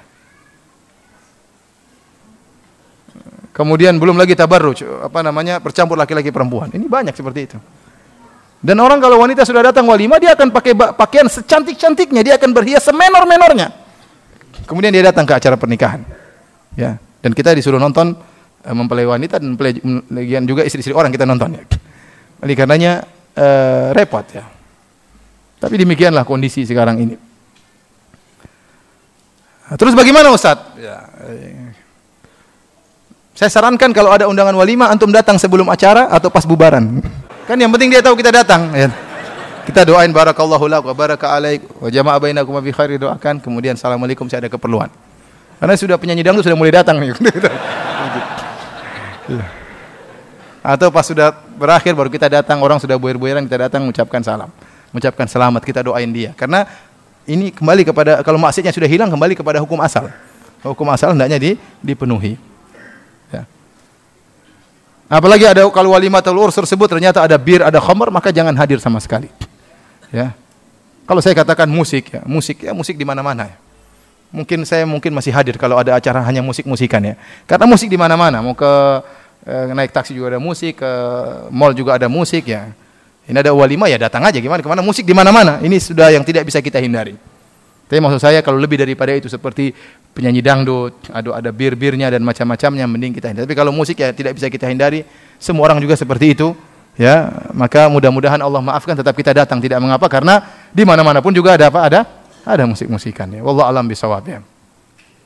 Baik, hadirin dan hadirat yang dirahmati oleh Allah Subhanahu wa taala, di antaranya juga kalau walimah tersebut yang diundang hanya orang kaya saja. Tadi kata Nabi sallallahu alaihi wasallam, syarut ta'amul walimah. Yuda'a fiha al-aghniya wa turakul fuqara. Seburuk-buruk makanan adalah makanan acara pernikahan yang diundang hanya yang kaya-kaya saja, yang miskin tidak diundang. Ya akhi, ini berarti walimah tersebut bukan bersyukur kepada Allah, tapi gagah-gagahan. Kebanyakan orang simak gagah-gagahan, sombong-sombongan, ya. Tempat yang paling mewah yang diundang orang kaya saja, yang miskin-miskin tangganya tidak diundang. Ya akhi, orang kaya ngapain ente undang mereka tiap hari makan enak? Mungkin makannya lebih enak di rumah daripada makanan walimah. Orang miskin-miskin yang jarang makan itu yang diundang. Yang jarang makan enak diundang orang miskin. Oleh karena walimah kita campur, ada miskin, ada kaya. Nah, sebagian orang sombong, saya enggak mau undang orang miskin. Enggak enak sama yang kaya-kaya yang hadir. Ya akhi, jangan begitu akhi. Ente undang yang kaya, miskin juga ente undang, enggak apa-apa. Biarkanlah mereka mencicipi makanan yang enak sekali-sekali. Ya, undang yang kaya dan undang. Karena kalau hanya yang diundang orang kaya, kata Nabi sallallahu alaihi wasallam, syarrut ta'am, makanan yang paling buruk, tidak ada berkahnya. Tidak ada berkahnya. Baik, para ulama juga mengatakan seandainya undangan walimah tersebut ternyata butuh safar, maka tidak wajib juga hukumnya. Ada teman kita misalnya, saya diundang, Ustaz, ikut saya punya walimah, Ustaz datang ya. Walimah di mana? Di Bali, jauh banget. Terus ongkos tiket yuk, tanggung sendiri. Kalau teman dekat kita datang, kalau hanya biasa-biasa tidak wajib ya. Kita sunnah. Tidak wajib. Tetapi kata para ulama, meskipun tidak wajib, terkadang kita datang misalnya mimbab silaturahim, dalam rangka nyambung silaturahim. Contohnya ternyata yang mengundang kakak kita, anaknya, keponakan kita menikah. Kita dari Sulawesi telepon, datang dong ya. Kita datang untuk nyambung apa? Silaturahmi. Meskipun kita tidak wajib, tapi ada sisi yang lain. Karena kita ingin agar silaturahmi apa? Terjaga. Dan silaturahmi butuh biaya. Memang butuh biaya, ya. Ya. Kata Allah Subhanahu wa taala, wa atal mala ala hubbihi dzawil qurba. Dan orang yang dia memberikan harta yang dia sukai kepada karib kerabatnya. Ini dalil bahwasanya silaturahmi butuh apa? Butuh biaya. Baik, hadirin dan hadirat yang dirahmati Allah Subhanahu wa taala, kita lanjutkan pembahasan berikutnya. Yang ketiga kata Nabi sallallahu alaihi wasallam, wa idza stansahaka fansahhu. Kalau dia minta nasihat kepadamu, maka nasihatilah, ya. Seorang berusaha untuk menjadi seorang yang nasih. Nasih itu artinya apa? Melakukan yang terbaik bagi orang lain. Ingat, nasihat dalam bahasa Arab lebih luas daripada dalam bahasa Indonesia. Kalau bahasa Indonesia, nasihat maknanya kita menasihati. Kita nasihati orang, nasihati kita dengan kata-kata, nasihati dia, kamu jangan gini, kamu sebaiknya gini. Itu nasihat dalam bahasa Indonesia. Ternyata nasihat dalam bahasa Arab lebih luas daripada itu. Nasihat dalam bahasa Arab artinya lawan daripada ghish. Kalau nasihat artinya melakukan yang terbaik bagi orang di hadapan kita. Melakukan yang terbaik buat dia. Apakah nasihat dengan nasihat, apakah dengan tindakan, apakah dengan perbuatan umum. Itu namanya nasihat. Tidak harus dengan apa? Kata-kata. Oleh karenanya Jabir bin Abdullah pernah berkata, bayatu Rasulullah sallallahu alaihi wasallam ala iqamis salati wa ita'iz zakati wa nushi li kulli muslim. Kata Jabir bin Abdullah, saya membaiat Nabi sallallahu alaihi wasallam. Saya baiat Nabi untuk apa? Untuk menegakkan salat, untuk membayar zakat, dan untuk menasihati setiap muslim. Maksudnya apa? Bukan setiap ketemu orang nasihati, tidak. Tapi maksudnya untuk berbuat yang terbaik bagi setiap orang yang saya temui selama dia muslim. Ini makna seorang adalah pemberi nasihat. Jadi bukan hanya berkaitan dengan nasihat. Oleh karena Rasulullah SAW mengatakan ad-dinun nasihat. Agama itu nasihat. Para sahabat berkata, "Qulna liman ya Rasulullah?" Nasihat buat siapa? Kata Nabi SAW, "Lillahi wa li rasuli wa li kitabihi wa li rasulihi wa li a'immatil muslimin wa ammatihim." Nasihat bagi Allah, nasihat bagi kitab-kitabnya, nasihat bagi rasulnya, nasihat bagi Allah, nasihat bagi Al-Quran, nasihat bagi Muhammad sallallahu alaihi wasallam, nasihat bagi para pemimpin kaum muslim, dan nasihat bagi orang muslim secara umum. Nah, apa ini maksud dengan nasihat kepada Allah? Bukan berarti menasihati Allah. Ini kafir kalau begitu nasihati Allah. Allah salah dinasihati. Tidak. Maksudnya nasihat kepada Allah, tadi saya katakan kalimat nasihat itu lebih umum maknanya. Maknanya adalah dia melakukan yang terbaik bagi Allah yang Allah kehendaki darinya. Artinya dia taat kepada Allah, menjauhi larangan. Itu maksudnya demikian. Nasihat kepada Al-Quran artinya apa? Bukan hanya sekedar baca, tapi dia berusaha menjalankan isi dari Al-Quran. Dia tidak meninggalkan Al-Quran. Tidak hanya dipajang, tapi dia baca, dia berusaha memahami maknanya, kemudian dia berusaha menjalankan. Itu berarti dia nasih lil Quran. Berarti dia pemberi nasihat kepada Al-Quran. Kepada Nabi SAW dengan menjalankan perintahnya, itu maksudnya nasihat. Jadi, nasihat maknanya lebih umum. Oleh karena Syekh Abdul Karim Al-Khudair, hafizahullah ta'ala, salah seorang ulama besar di Arab Saudi, anggota MUS, Majelis Ulama Saudi Arabia, dia pernah berkata, contoh sederhana, tapi untuk kita jadikan barometer untuk kita kiaskan dengan yang lainnya. Contoh seorang bermalam di suatu hotel. Dia menginap di suatu hotel, sewa kamar di hotel, dan dia tahu pemilik hotel tersebut seorang muslim. Dia harusnya nasih, dia menjadi orang yang memberi nasihat bahkan kepada pemilik hotel. Maksudnya bagaimana?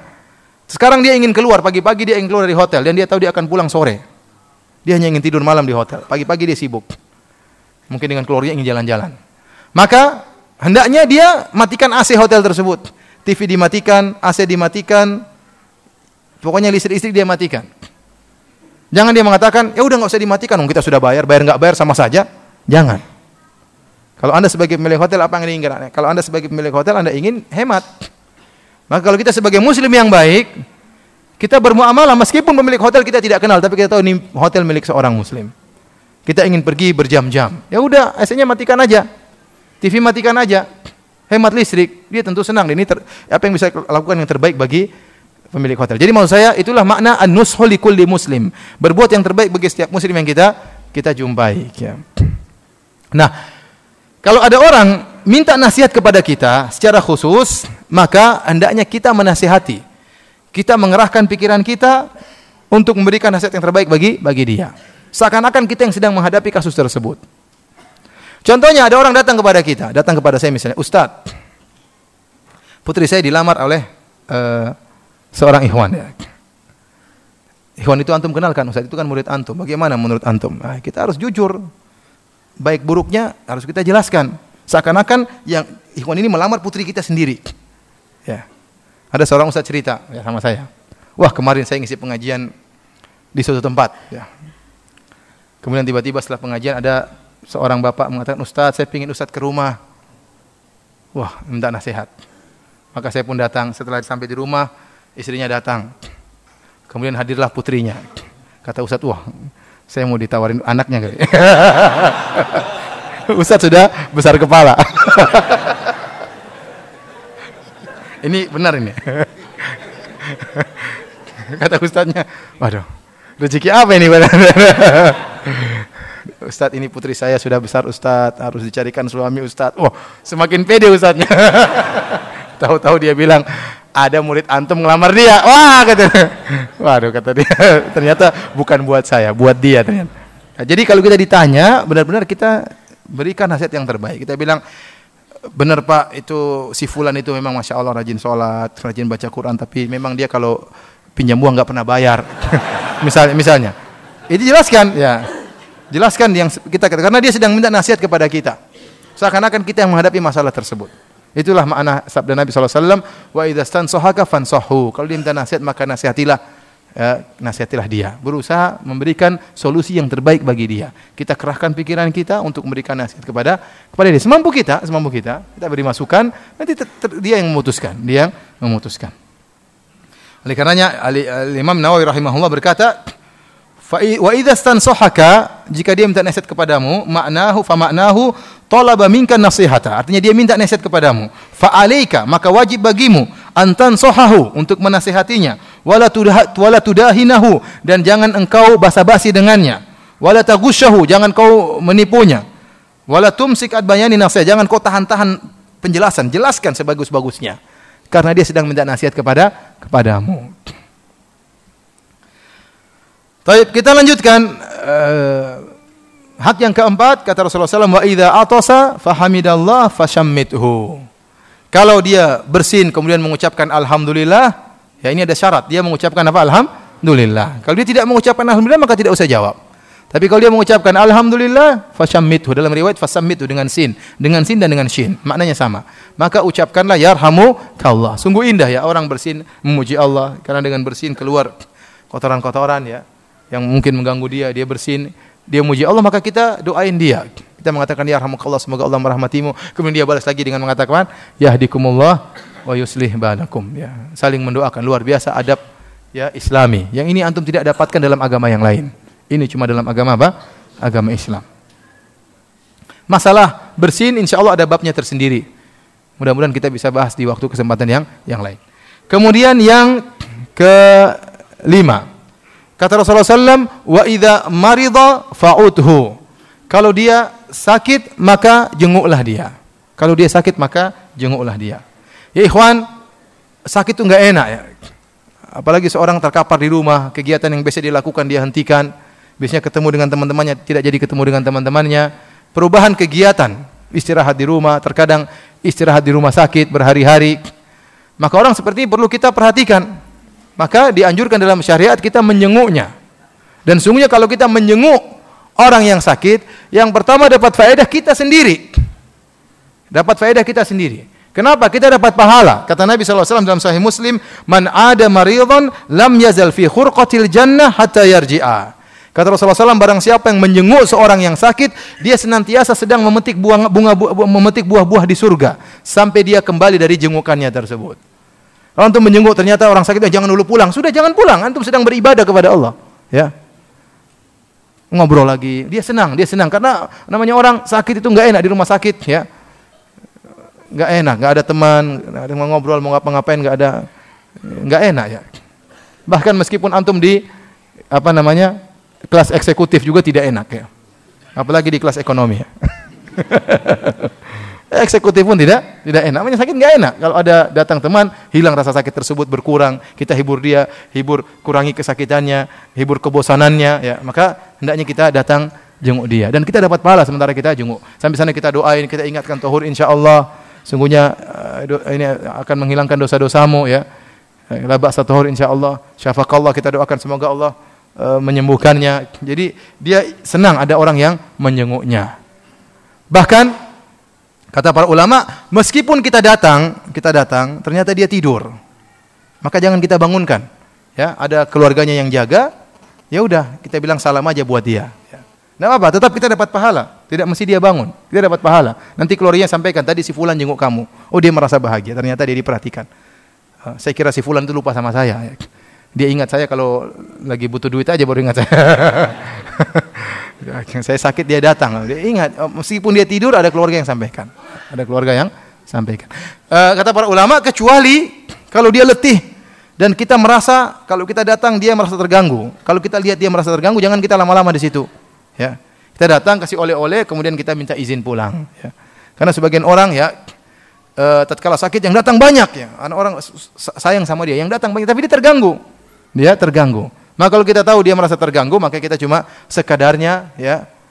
Meskipun mungkin dia tidak tahu kita kunjungi dia, mungkin dia tidur keluarganya pun enggak ada, ya sudah, kita kasih oleh-oleh titip pulang. Insyaallah Allah tahu meskipun dia tidak tahu. Allah Maha mengetahui apa yang kita lakukan. Kemudian faedah yang bisa kita ambil tatkala kita melihat orang sakit, kita ingat bahwasanya sehat itu nikmat yang sangat luar biasa. Sering orang hanya merasakan nikmat sehat tatkala dia diambil sehatnya oleh Allah Subhanahu wa taala. Ya, oleh karena para ulama mengatakan kalau Anda ingin tahu nikmatnya pandangan mata, sekali-sekali Anda diam, coba berjalan dari kamar menuju kamar mandi, misalnya tutup mata. Anda akan tahu bahwasanya orang buta itu tidak senikmat kita. Kita bisa melihat macam-macam. Sekali-kali Anda bangun coba jalan, enggak enak. Istriku kamu yang mana gitu. Enggak kelihatan, enggak nikmat, enggak nyaman ya. Nikmat yang sering kita lupakan ya, hanya terkadang kita ingat kalau diambil nikmat tersebut. Jangan sampai demikian. Kemudian hadirin dan hadirat yang dirahmati oleh Allah Subhanahu wa taala, yang keenam kata Nabi sallallahu alaihi wasallam, wa idza mata fatba'hu. Kalau dia meninggal maka ikutilah jenazahnya. Kalau dia meninggal maka ikutilah jenazahnya. Sungguhnya Allah Subhanahu wa taala memuliakan seorang muslim, hayyan aw mayyitan. Apakah dia masih hidup ataupun dia sudah meninggal, kehormatannya dimuliakan oleh Allah Subhanahu wa taala. Sampai-sampai orang yang menyolatkannya dapat pahala. Orang yang menguburkannya dapat pahala yang besar. Kata Rasulullah SAW, man syahidal janazata hatta yusalliya falahu qiratun. Barang siapa yang menghadiri janazah sampai dia menyolatkannya dapat pahala sebesar qirat. Wa man syahida hatta tudfan kana lahu qiratani. Barang siapa yang menghadiri janazah, dia solatkan sampai dikuburkan, maka dia mendapatkan 2 qirat. Ditanya kepada Nabi, wa mal qiratan? Apa itu 2 qirat? Kata Rasulullah SAW, mithlul jabalainil azimain. 2 qirat seperti 2 gunung yang besar. Dalam riwayat yang lain kata Rasulullah SAW, dalam hadis Sahih Muslim, asgharuhuma mithlu Uhudin. 2 qirat tersebut yang paling kecil di antara keduanya sebesar gunung Uhud. Jadi pahalanya besar. Antum menyolatkan orang, pahalanya seperti gunung Uhud. Kalau antum sampai menguburkannya, pahalanya seperti 2 gunung yang paling kecil gunung Uhud. Pahala luar biasa. Ini menunjukkan Allah memuliakan seorang muslim, bahkan sudah meninggal dimuliakan. Dimuliakan. Ya. Oleh karenanya Rasulullah SAW pernah melihat Ka'bah, kemudian Rasulullah SAW mengatakan, ma a'zamaki, betapa agungnya engkau wahai Ka'bah. Wa ma a'zama hurmataki, dan betapa agungnya kehormatanmu. Walil mu'min a'zamu hurmatan minki indallah. Tetapi seorang mukmin memiliki kehormatan lebih daripada engkau wahai Ka'bah di sisi Allah Subhanahu wa taala. Ya. Oleh karenanya ini pemuliaan terhadap seorang yang saudara kita yang meninggal, dia punya hak untuk kita salati, dia punya hak untuk kita kuburkan. Namun para ulama mengatakan seperti menjenguk orang sakit, kemudian menguburkan mayat, ini hukumnya fardu kifayah. Fardu kifayah. Idza qama bihil ba'du saqata 'anil baqin. Kalau sudah ada yang mengerjakan, maka yang lain gugur ya. Dan berusahalah kita yang mengerjakan. Berusahalah kita yang mengerjakan. Kalau ada satu orang sakit, ya tidak seluruh satu kampung jenguk, enggak. Rumah sakitnya bingung nanti, satu kampung datang. Enggak, sebagian datang, sebagian tidak ya. Sudah cukup mewakili agar tidak terlalu mengganggu orang yang sedang sakit. Hadirin dan hadirat yang dirahmati oleh Allah Subhanahu wa taala, di penghujung dari hadis ini ya, ada perkara yang saya sampaikan. Rasulullah SAW di awal hadis mengatakan hakul muslim alal muslim, hak seorang muslim terhadap muslim yang lain. Ini dalil bahwasanya hak-hak ini tidak berlaku bagi orang kafir. Hak-hak ini tidak berlaku bagi orang kafir. Kalau ada orang kafir ngundang antum, tidak wajib datang. Ada orang kafir ngundang antum walimah, tidak wajib datang. Ada orang kafir meninggal, tidak ikut jenazahnya. Ada orang kafir sakit, tidak wajib untuk dijenguk. Ini hukum asal, karena hak ini hak muslim. Tidak boleh disamakan seorang muslim seperti orang kafir. Afanaja'al muslimina kal mujrimin? Apa kita menyamakan antara seorang muslim, orang mukmin dengan orang mujrim? Tidak sama. Tidak sama seorang muslim dengan seorang kafir. Ini beriman kepada Allah, mengucapkan syahadatain, yang satunya kafir kepada Allah, kafir kepada Rasulullah sallallahu alaihi wasallam. Maka mereka tidak memiliki hak-hak ini. Nanti penjelasan lebih detail lagi tentang salam, tentang yang lain-lainnya. Tetapi seandainya ada maslahat, contohnya, kalau ada orang kafir sakit, bolehkah kita jenguk? Boleh kalau ada maslahatnya. Ini dilakukan oleh Nabi SAW. Rasulullah SAW menjenguk seorang lelaki Yahudi. Dalam hadis, ya, dari Anas bin Malik, beliau berkata, "Kana gulamun Yahudiyun yakhdumun Nabiy sallallahu alaihi wasallam." Ada seorang pemuda Yahudi yang pernah bekerja melayani Nabi sallallahu alaihi wasallam. Jadi pekerja Nabi sallallahu alaihi wasallam. Famarida, suatu saat dia sakit. Fa'atahu Nabi sallallahu alaihi wasallam ya'uduhu. Maka Rasulullah SAW pun datang menjenguknya. Faqa'ada inda ra'sihi. Kemudian Rasulullah SAW duduk di sisi kepalanya, di kepalanya. Faqala lahu, Rasulullah SAW dakwahi orang sakit ini. Sakit didakwahi, kesempatan. Rasulullah SAW menjenguk karena ada maslahat untuk didakwahi. Kata Rasulullah SAW, aslim, masuklah Islam kau. Orang ini, pemuda ini enggak berani masuk Islam. Fanadhara ila abihi, dia lihat bapaknya, kan bapaknya juga ada di situ. Bapaknya juga Yahudi. Faqala lahu ati Abul Qasim, kata bapaknya, nurutlah kamu sama Muhammad, sama Abul Qasim. Akhirnya fa aslama, dia pun masuk Islam. Kemudian dia meninggal dunia. Fa kharaja Nabi sallallahu alaihi wasallam, Rasulullah SAW keluar. Rasulullah SAW berkata, alhamdulillahilladzi anqadhahu minan nar. Segala puji bagi Allah yang telah menyelamatkan pemuda Yahudi dari neraka Jahannam. Jadi kalau menjenguk ada maslahatnya silakan. Seperti Rasulullah SAW menjenguk pamannya Abu Talib. Rasulullah SAW berkata, "Qul ya ammi la ilaha illallah kalimatan uhajulaka biha indallah." Wahai pamanku, ucapkan la ilaha illallah, kalimat yang aku bisa membela engkau di akhirat kelak. Abu Jahal berkata, Abu Jahal juga lagi menjenguk Abu Talib.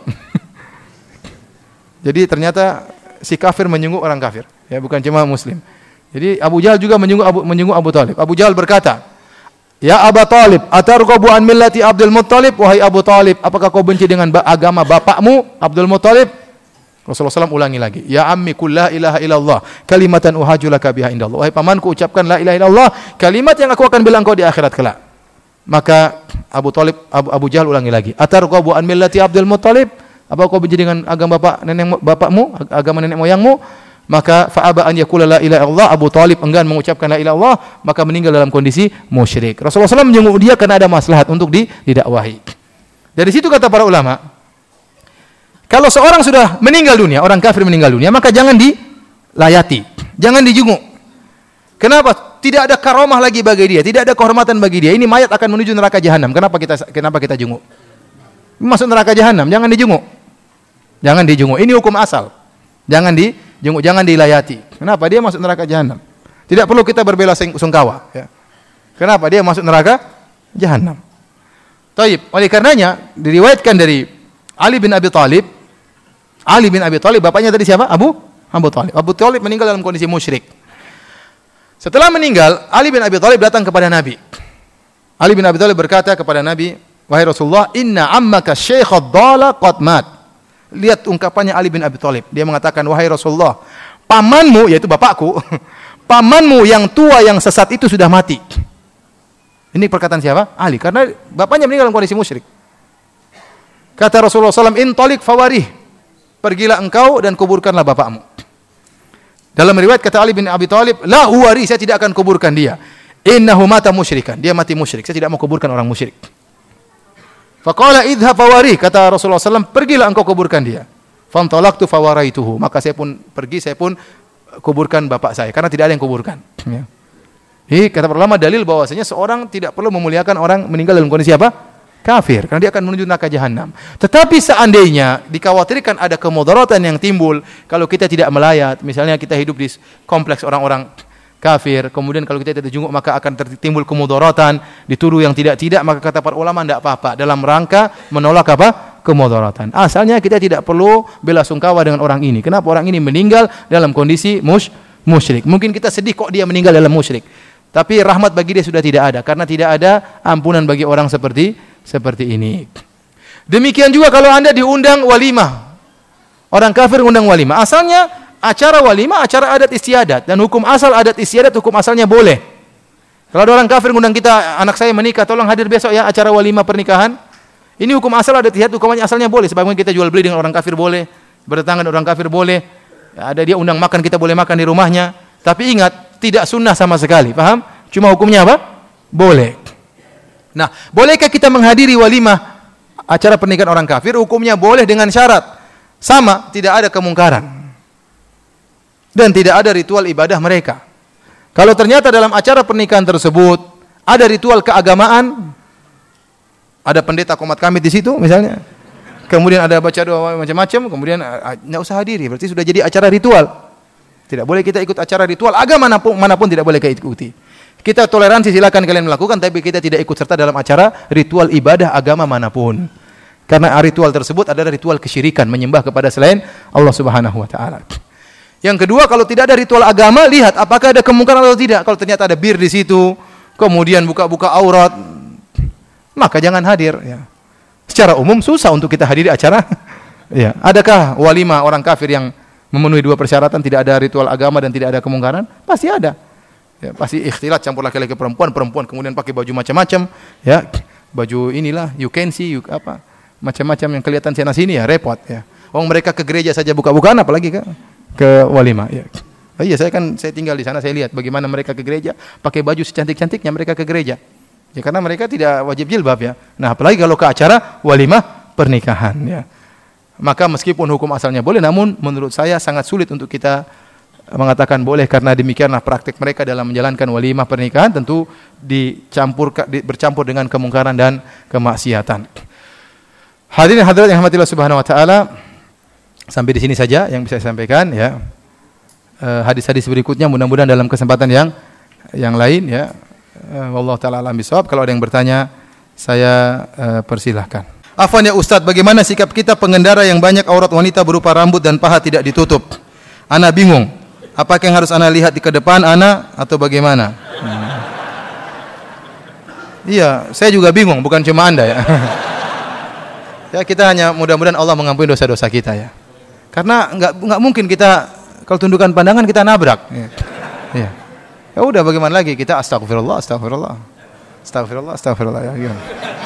Nggak bisa ya. Ya sudah, semoga Allah mengampuni dosa-dosa kita. Karena itu mimma ta'umu bihil balwa, perkara yang tidak bisa dihindari. Dan para ulama mengatakan perkara yang sebenarnya tidak bisa dihindari dimaafkan. Bukan berarti dimaafkan kita sengaja, enggak. Ya. Kita istighfar ya. Istighfar karena memang tidak bisa dihindari. Kita perlu untuk cari nafkah, kita perlu untuk kerja, kita perlu untuk keluar. Lah sekarang saya mau ngisi pengajian. Ya saya kan pasti naik kendaraan, apalagi ustadz ngisi sekarang ada saudara saya di Australia, ustadz ngisi pengajian Australia. Saya paling tidak suka ke sana. Ya, di sana pasti macam-macam kita lihat. Ya. Tapi mau ngisi pengajian maksiat dulu. Pergi maksiat, pulang juga maksiat, tapi ya gimana? Semoga Allah memaafkan ya. Semoga Allah memaafkan. Makanya saya bilang kalau ke sana musim dingin, saya enggak mau musim panas.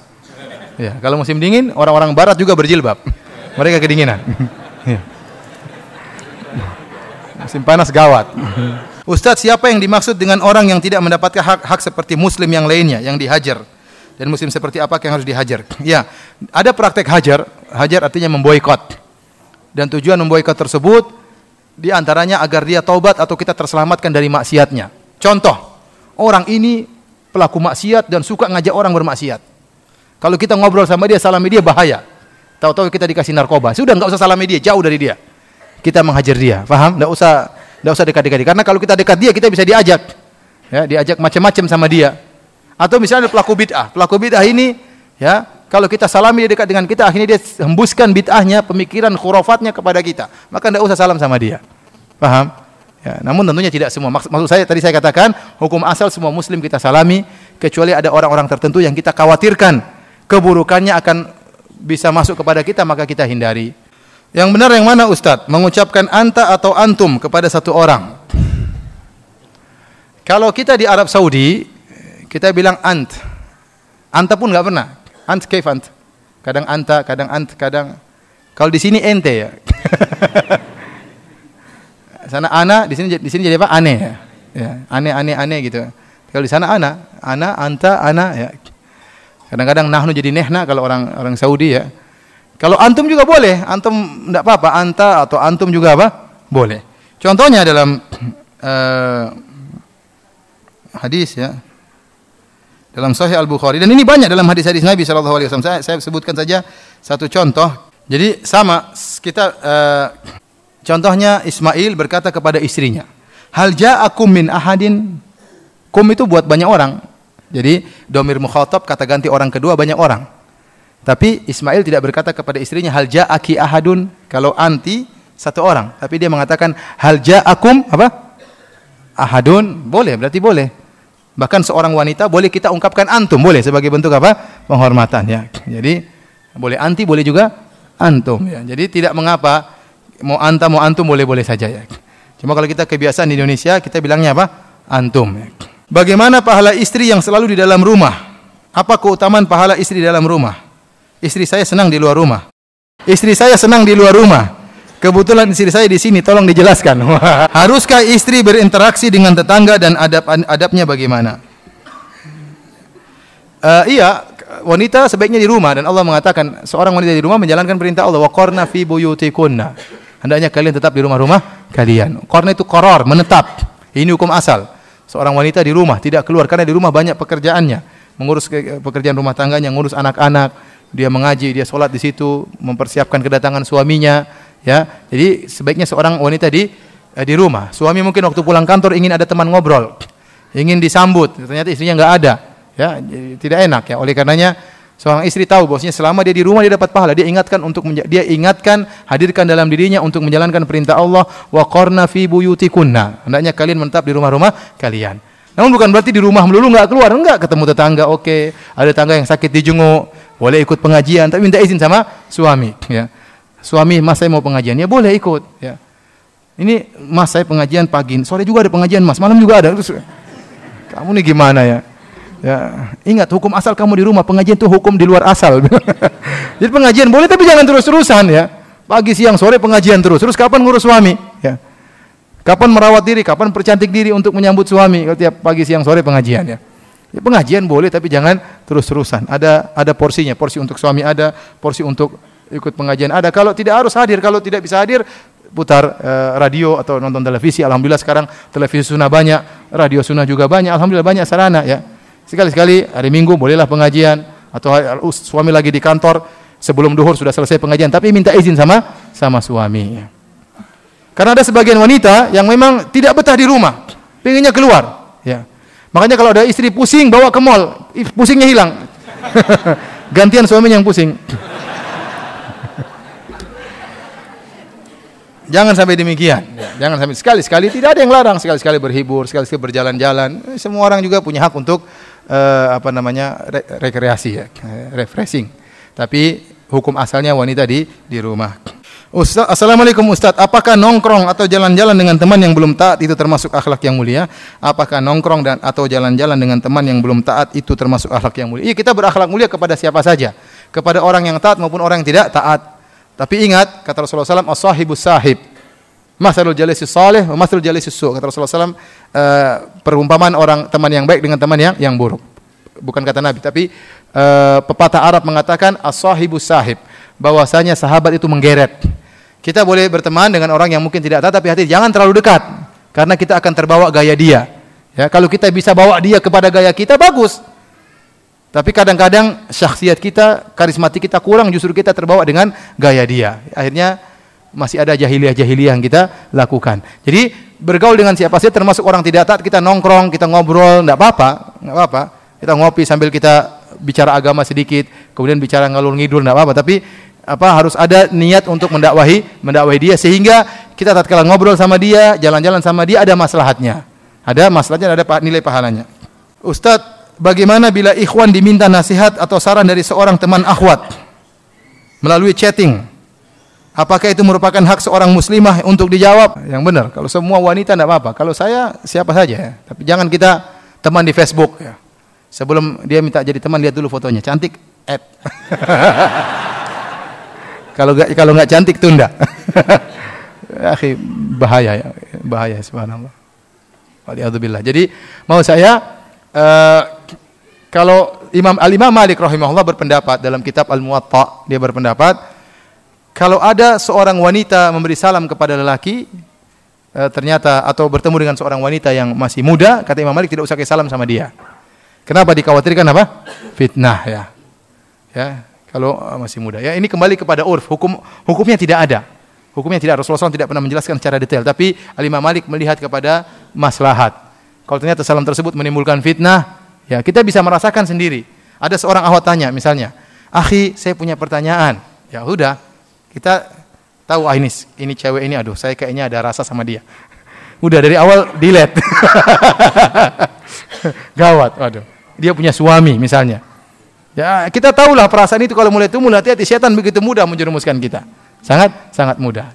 Dan selalu saya ingatkan kepada wanita-wanita, kepada ibu-ibu. Kalau chattingan, saya katakan suara wanita bukan aurat hukum asalnya. Ya. Wala takhdha'na bil qaul fayatma alladhi fi qalbihi marad wa qulna qawlan ma'rufa. Kata Allah, janganlah kalian merendahkan suara kalian wahai para wanita, akan membuat orang punya penyakit hati, akan condong kepada kalian, tapi ucapkanlah perkataan yang ma'ruf, yang biasa. Jadi kalau seorang wanita berbicara dengan laki-laki dengan bahasa yang biasa, ini tidak aurat, enggak jadi masalah. Dia boleh dengar suara tersebut. Kalau dia chattingan dengan chattingan biasa, enggak jadi masalah. Ini hukum asalnya tidak jadi masalah. Orang tanya sama saya, "Ustaz, apa hukumnya gini. Saya jawab enggak jadi masalah. Mau ibu-ibu, mau janda, mau gadis, mau siapa saja, mau nenek-nenek, kalau saya bisa jawab, saya jawab ya. Tapi terkadang timbul fitnah. Saya sudah kenal wanita itu. Saya kenal dia baru cerai sama suaminya. Aduh, macam-macam. Saya tahu dia cantik, wah ini bahaya. Bahaya. Berarti ada sisi yang lain. Nah, maksud saya, kalau tatkala seorang wanita berinteraksi atau berbicara dengan lelaki lain, maka dia berbicara dengan qaulan ma'rufa, perkataan yang biasa. Jangan dia cengengesan, jangan ketawa-ketiwi, jangan, biasa saja. Gimana hukumnya, Ustaz? Bagaimana hukumnya? Kalau tanya juga, Ustaz, apa hukumnya ini? Ustaz jawab, hukumnya haram. Makasih Ustaz. Terus repot kalau begitu. Ya. Dan ini terjadi seperti itu, hati-hati. Ya, makasih Ustaz, terus ada hihihihi, itu repot. Seandainya nggak ada gitu-gitunya nggak apa-apa. Ya Ustaz juga manusia ya. Saya juga manusia. Oleh karenanya hukum asalnya suara akhwat itu suara ibu-ibu, hukum asalnya bukan aurat. Caranya bagaimana? Dengan berbicara yang wajar. Dulu sahabiat tanya kepada Nabi SAW langsung, datang ke rumah Nabi, tanya kepada Nabi, enggak jadi masalah. Yang penting jangan ketawa-ketiwi, jangan melenggak-lenggok bicaranya, ya. Jangan waktu WA juga jangan macam-macam, ya. Biasa-biasa saja, ya. Seakan-akan istrinya, oleh karenanya sebagian lelaki mantap kalau chattingan sama perempuan, ya. Sama istrinya enggak betah, ya cepat Mbak, cepat Bu. Sama cewek lain, lama iya, dilayani macam-macam. Repot. Seperti itu. Ada kejadian, ini pernah kejadian nyata. Ada seorang akhwat telepon sama seorang laki-laki, saya kenal laki-laki tersebut. Bicaranya kok lama, ini telepon lama sampai 15 menit, ini ngomong apa saja nih? Katanya bicara tentang pengajian, ini bicara tentang pengajian. Gimana gini, kok lama sekali ini bicara lama sekali. Kamu ngapain aja ngomong lama-lama? Sampai seperempat jam, sampai setengah jam. Ternyata laki ini tertarik gara-gara suara akhwat tersebut. Sampai akhirnya, kita ketemuan dong, ini ikhwan ini bilang apa, kita ketemuan dong. Terus kata akhwat tersebut, oh ya nanti saya datang sama suami saya. Apa kata ikhwan tersebut? Kenapa nggak bilang-bilang dari awal punya suami? Saya sudah terlanjur suka katanya. Dia terfitnah dengan suaranya. Terfitnah dengan apa? Wajahnya belum tentu cantik, tapi sudah terfitnah dengan apa? Suaranya. Kata dia, kenapa nggak bilang-bilang dari awal? Saya sudah terlanjur jatuh cinta. Saya dari awal sudah punya suami, saya mundur dari awal. Makanya hati-hati, bicara boleh, tapi jangan berlebih-lebihan. Kajian kita mudah-mudahan kita bisa melanjutkan Kitabul Adab ini dalam kesempatan yang lain. Semoga Allah Subhanahu wa taala mengampuni dosa-dosa kita, menganugerahkan istiqomah kepada kita, dan semoga Allah mengumpulkan kita di surganya sebagaimana Allah kumpulkan kita di masjid ini. Subhanakallahumma bihamdik asyhadu an la ilaha illa anta astaghfiruka wa atubu ilaik. Assalamualaikum warahmatullahi wabarakatuh.